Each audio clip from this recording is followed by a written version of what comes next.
ICE and DHS officials confirming to Fox that 26-year-old murder suspect Jose Antonio Ibarra is a Venezuelan national who crossed illegally into El Paso, Texas in September 2022 and was released into the U.S. on parole. Bill Melugin is live in San Ysidro, California with more. Hey, Bill, what can you tell us? Griff, good afternoon to you. I can tell you we have had even more mass street releases of migrants here this morning here in San Diego. By our count, at least 4 Border Patrol buses have already pulled up. We'll get right to the video, show you what we've seen so far. Take a look. This was one of those buses earlier.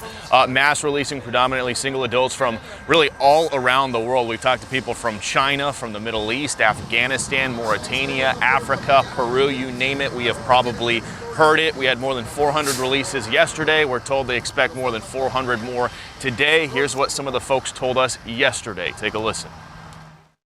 ¿A dónde vas en los Estados Unidos? Nueva York. New York. Atlanta. Atlanta. New Jersey. New Jersey. Chicago. Chicago. New York. New York. And then take a look at this ICE data regarding Venezuelan deportations. This is for fiscal year 2023.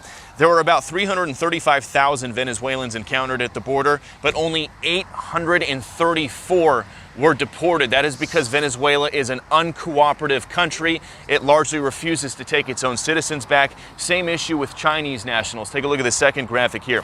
Fiscal year 2023, just over 24,000 Chinese nationals apprehended by Border Patrol crossing the border illegally, but only 288 of them were deported from the United States. China also another very uncooperative country when it comes to deportations. Back out here live, Griff. The Venezuelan numbers are particularly shocking. That is less than a drop in the bucket of Venezuelans who are being removed. And keep in mind, President Biden redesignated temporary protective status for almost 500,000 Venezuelans in the U.S. Essentially, any of them who arrived here before July 31st, 2023 are shielded from deportation. So the bottom line is Venezuelans who have been crossing our border, mostly, they're not going anywhere anytime soon. Only 834 deported in fiscal year 2023. We'll send it back to you. Well below 1%. Indeed, a drop in the bucket. Bill Melugin, live for us in San Diego. Bill, thank you. Alicia?